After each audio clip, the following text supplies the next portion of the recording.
The whole scheme of Bhagavad Gita is like that we have to stand on the spiritual consciousness of life. And what is the spiritual consciousness of life? No, some philosophers, just like Shankaracharya, there are many philosophers in the world. We may cite some of the authorities, just like Lord Buddha, then Shankaracharya, then Ramanujacharya, Lord Chaitanya. They are all big stalwart authorities. They have given different views. Lord Buddha's view is that you can be happy only when you are free from this consciousness.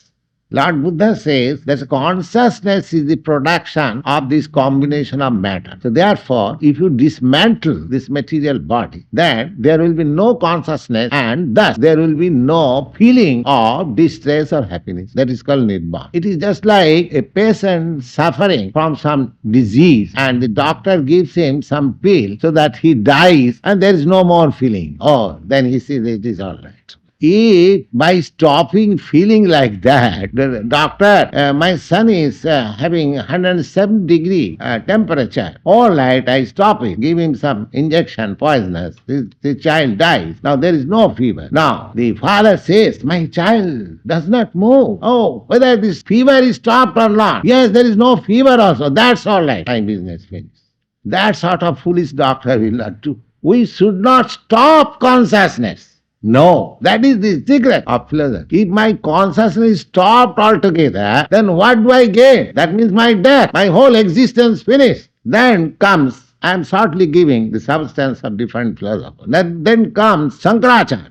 Shankaracharya preaches that no, you are the consciousness only. You are the consciousness only and this body is false. Brahma Sattva Jagan Mithya. The Mithya means false. So, you should always know that I am Brahma or the consciousness and you should always reject that I am not this body. That is another philosophy. Now, suppose if I think for years together that I am consciousness, I am consciousness, I am consciousness.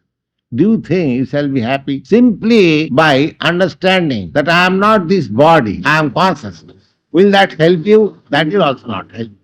Because if you simply theoretically say that I am not this body, and because your consciousness is now attached with the body, the consciousness is always active. So the consciousness must act through the body, and therefore your senses, you have to gratify your senses. Certain. That is a real philosophy. You see, you cannot stop consciousness acting. It is a very simple thing to know. Understand it. Just think over that the activity of my body is due to my consciousness. I am speaking because I am conscious that I am speaking. Our Lord Buddha propounded the philosophy, make your all nonsense activities zero. So much. First of all, make zero. Then positive.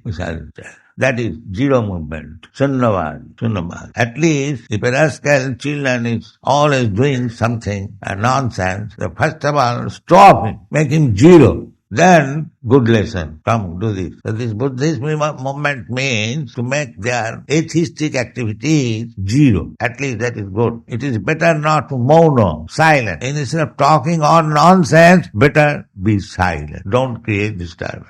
So, and the other movement, Vāṇī, is giving little hint, Shankaracharya, Mahabharata. Yes, this zero is not sufficient. There is positive, Brahma Sattva Jagat Mithya. His movement was that this material world is false, make it zero. But there is a positive thing, which is Brahma. What is that Brahma? He did not disclose. Then the Vaishnava Acharyas, Ramanujacharya, Madhyacharya, they say, Brahma Sattva, and what is Brahma? Brahmeti Paramatmeti Bhagavāniti Sabda. Brahma, first realization, impersonal, then localized, then per.